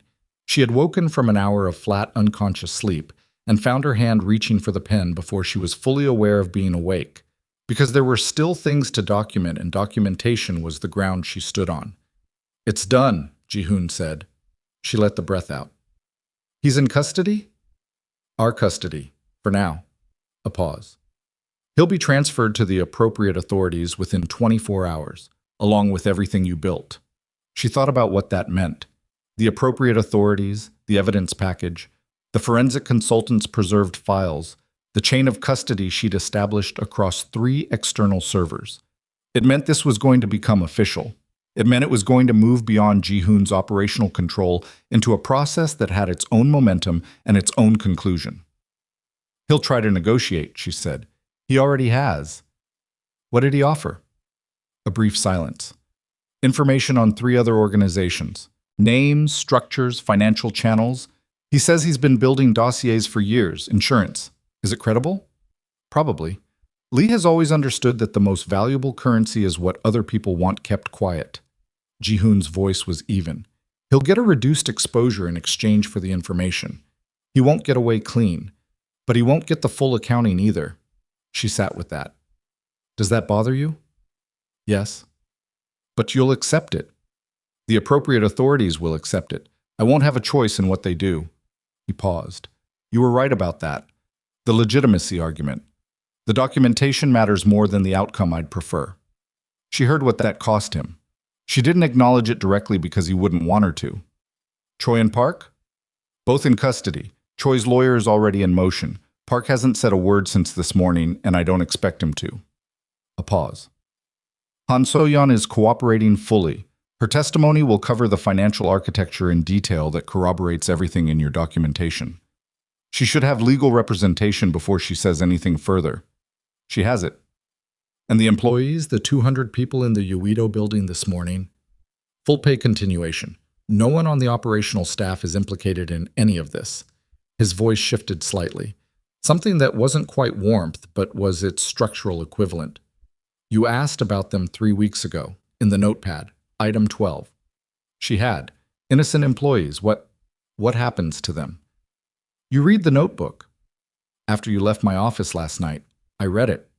She didn't know what to say to that. She looked at the wall. All 17 items? All 18. She pressed her fingers against her eyes. Ji-hoon, you underlined item 18 twice. I know.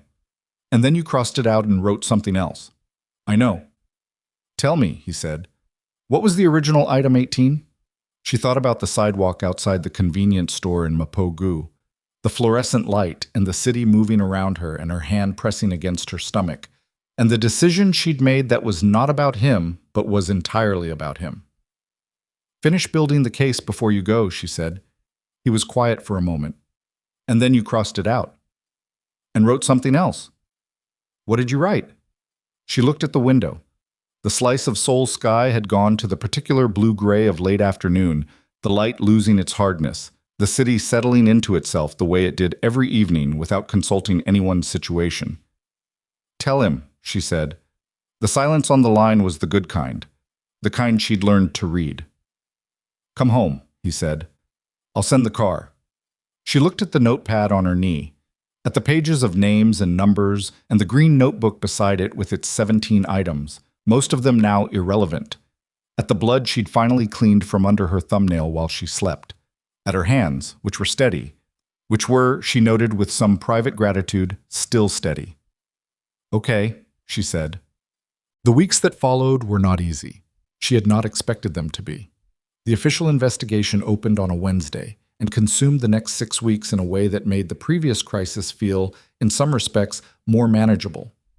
Crisis had a shape, a duration, a resolution. Legal process had its own rhythm, slower and less responsive to the kind of precision she preferred, requiring her to submit documentation and wait for it to be processed and submit clarifications and wait for those to be processed, an endless sequence of managed delays that was the opposite of how she thought. She submitted everything. She was thorough. She answered every question the investigators posed with the same precision she'd brought to the quarterly board packages. And when their questions revealed gaps in their understanding of the financial architecture, she filled the gaps without being asked, because incomplete understanding produced incomplete accountability, and she had not spent 6 weeks building this case to watch it prosecuted halfway. Ji-hoon's legal team was present for every interview.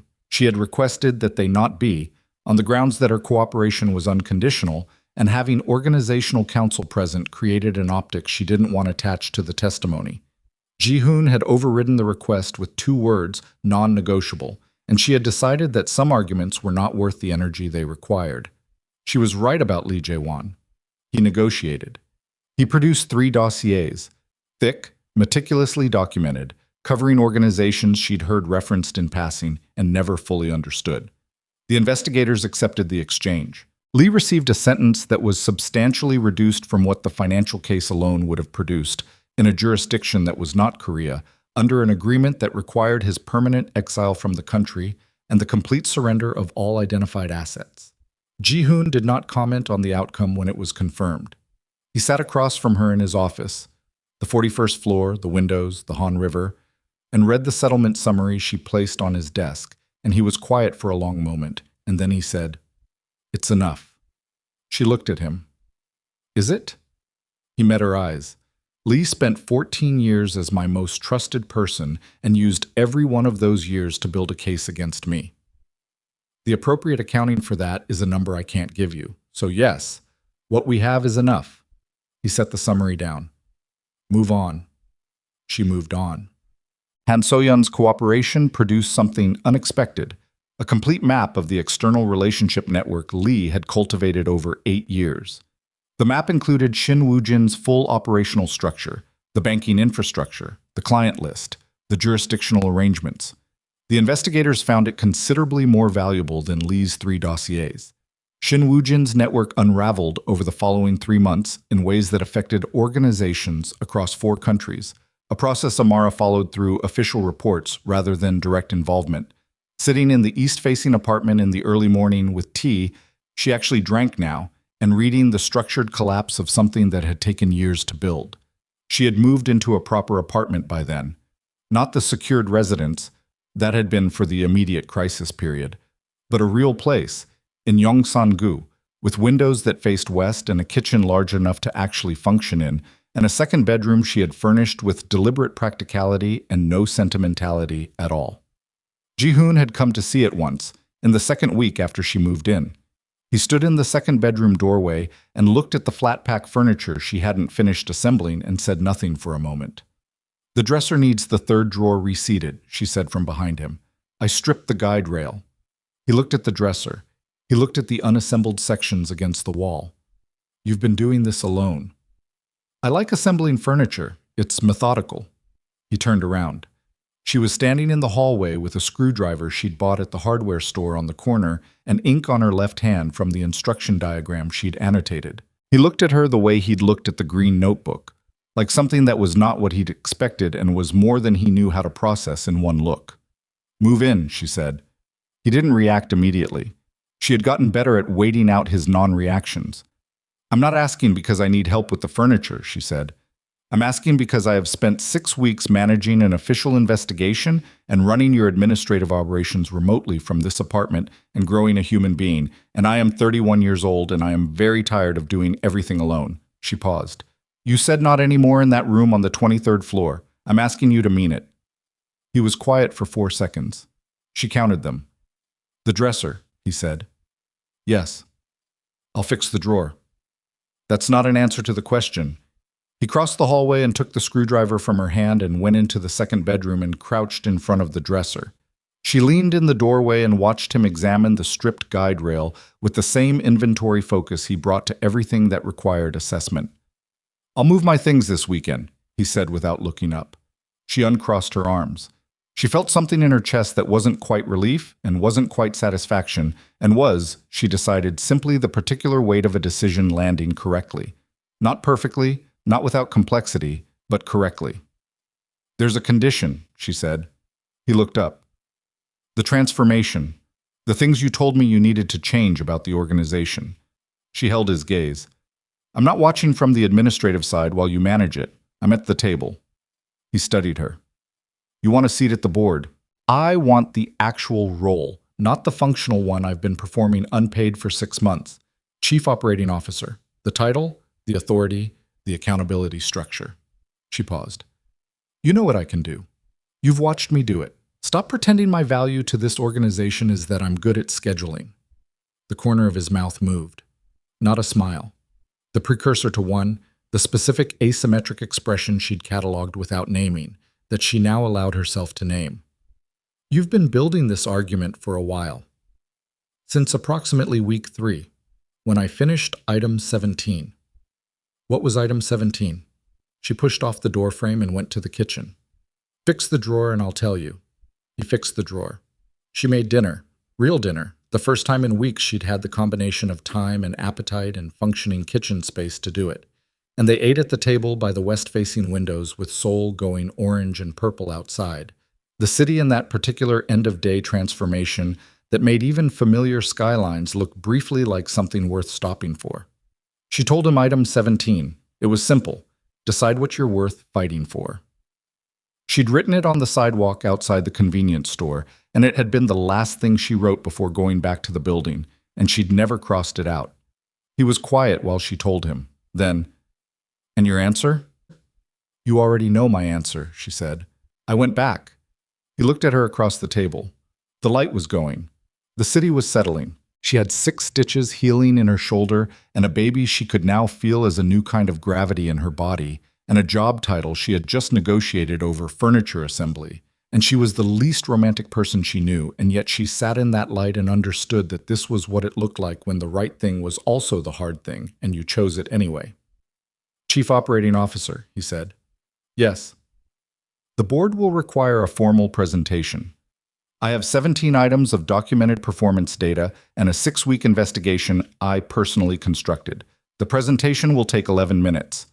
The precursor expression again, definite this time. I'll schedule it. The baby was born on a Thursday in late spring at a hospital in Seodaemungu that Amara had chosen for reasons that included their obstetrics outcomes data, their nursing staff-to-patient ratios, and the fact that it was 12 minutes from the Yongsan-gu apartment in light traffic. Labor was 14 hours. She had not expected it to be pleasant, and it was not. Ji-hoon stayed the full 14 hours, which she had told him was unnecessary, and he had ignored, sitting in the chair beside the bed and not pretending that watching someone he cared about experience significant pain was something he could observe neutrally. Amara had spent approximately 6 of the 14 hours telling him various versions of "I'm fine," and approximately 3 of them telling him various versions of "stop looking at me like that," and the remaining hours in a state beyond language that she had no category for, and decided, after the fact, did not require one. The baby was a girl. She was 7 pounds, 4 ounces, and she arrived with the specific urgency of someone who had waited long enough and had opinions about it. She had Amara's forehead and Ji-hoon's jaw and her own particular expression, which Amara looked at in the first minutes and thought, "You are going to be trouble." She thought it with complete and uncomplicated love. Ji-hoon held her with the focused attention he brought to things that mattered, and the careful stillness of someone encountering something entirely outside their previous experience. He held her for a long time without speaking. Amara watched him and did not say anything. Some moments did not benefit from commentary. He looked up eventually. He looked at Amara. She looked back. "She needs a name," he said. "I know. You've had 9 months.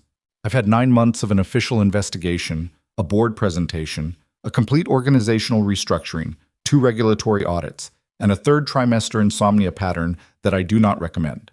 She paused. "I have a short list." "Of how many?" "1. He waited. "Seoyeon," she said. "It means to unfold, to become." She watched his face. "My grandmother used to say your back is stronger than your face. It means the same thing." He looked at the baby, at the specific and unrepeatable face of a person who had not yet decided who she was. "Seoyeon," he said. "Yes." He looked at Amara. The look was the one she'd filed under Do Not Access and accessed anyway, the unguarded one, the one that had nothing between it and what it meant. "Thank you," he said, simply, like it was the exact right amount of words. She felt it in her chest the way she'd felt the weight of the decision landing correctly. Not clean, not without cost, but true. "Thank you," she said back, also simply. The organizational transformation took 2 years. She had told him it would take 2 years, and it took 2 years and 3 months, which was close enough. The structural changes were significant. The criminal infrastructure, the parts that had no legitimate conversion pathway, the revenue streams that could not be cleaned through any architecture, however sophisticated, those were wound down. It was not quick and it was not clean, and it produced 3 internal crises and 1 external challenge from an organization that believed the transition created an exploitable vulnerability. And the external challenge was resolved in ways that Amara documented and filed and did not discuss publicly, because the transformation was real, but it was also incremental, and the world in which they operated did not pause for incremental. The legitimate operations, the investment holdings, the property assets, the financial management infrastructure, those were restructured under a new corporate architecture that Ji-hoon built with a legal team she had hired after conducting a 30-person interview process. The new structure had a board. The board had external members. The external members received full financial disclosure and had actual authority, not the performed authority of a governance structure designed to insulate rather than account. Amara ran the operations. She was good at it, which she had always known, and the knowing of it out loud, in board meetings, in regulatory filings, in the formal structure that acknowledged what she'd been doing informally for 2.5 years, was different from the private knowledge. It was heavier and lighter at the same time. She didn't have a better way to describe it. Seo-yeon was 14 months old when the last of the criminal infrastructure was formally wound down. Amara marked the date in a new notebook. Not green, blue, a different color for a different kind of list, and wrote nothing on the page beside the date. The date was enough. Ji-hoon found her at the kitchen table with the notebook open and the date written and nothing else. He looked at it. He poured 2 cups of coffee, dark roast, the Jeju Estate blend she had come to drink as well, sometime in the past year, without quite deciding to. He sat down across from her. "Done," she said. "Done," he agreed. They drank the coffee. Seo-yeon was asleep in the room with the fixed dresser and the assembled furniture and the west-facing light that would be warm in the afternoon when she woke up. The apartment was quiet the way it was quiet when something present filled the space rather than something absent. "The Incheon property," Amara said, "transferred to the Community Land Trust last week. Han So-yeon's testimony helped clarify the title chain." "I know. I processed the transfer documentation." She looked at the notebook. "It's a good use of it." "You chose it." "It was vacant. It seemed like a waste." She looked up. The people who worked in the organizations that were wound down, the ones who needed transition support, all placed. The employment assistance program ran for 8 months. Every person who wanted placement found it. He paused. "You know this. You oversaw it." "I know. I like hearing it confirmed." She closed the notebook. She looked at him across the table, across the blue notebook, and the 2 cups of coffee, and the quiet apartment, and the 14 months of Seo-yeon's existence, and the 3 years of everything before that. She looked at him the way she'd learned to look at things that mattered, directly, without looking at something adjacent, without the managed distance that had been her first instinct for most of her adult life. It had taken her a long time to stop doing that.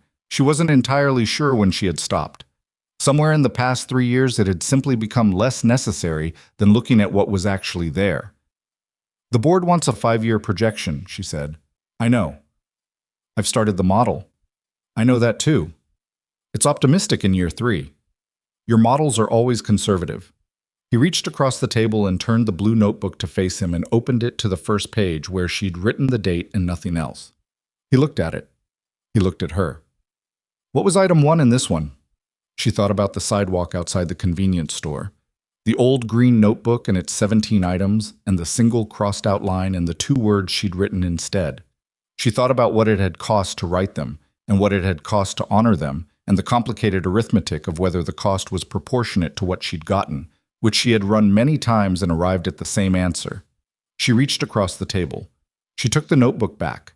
She turned to the first page and uncapped the pen she'd left in the spine and wrote beside the date, in her neat compressed handwriting, "Stay." She turned it so he could see. He looked at the word. He looked at her. She had been 31 years old on a sidewalk outside a convenience store when she'd understood what she was actually afraid of. Not the gun, not the violence, not the empire or its enemies. The actual fear had been simpler and more durable than any of those things. It was the fear of being someone who mattered to the outcome, whose presence changed what happened, whose choice to stay or go was a real choice with real weight, and not being certain she was worth that. She had run up 44 flights of stairs on a healing shoulder with an 11-week pregnancy and locked a stairwell door. She had built a case from a spreadsheet variance in a quarterly report. She had negotiated a job title over a stripped dresser drawer. She had named a daughter for the act of unfolding. She was certain now. "Item 1, she said. "In this notebook. Every notebook after this one. That's item 1. Ji-hoon looked at the word on the page. He reached across the table, unhurried, the way he did everything that mattered, without performing certainty but without doubting it either. and put his hand over hers where it rested on the open page. He didn't say anything. He didn't need to. She'd learned across 3 years of cataloging his silences that the ones that felt like this were not absence. They were the thing itself, held steady, without needing to be said out loud to be real. Outside the west-facing windows, Seoul was becoming evening, the light going amber and then darker, the city arranging itself into its nighttime configuration, the Han River catching the last of it the way it always did, indifferent and continuous and quietly, persistently there. Inside, a girl named Seo Yeon slept in a room with a fixed dresser, unfolding into whoever she was going to be. And at a kitchen table with 2 cups of coffee going cold, a man who had spent his life measuring strength and power looked at a woman who had measured it in something else entirely and understood fully and without remainder the difference.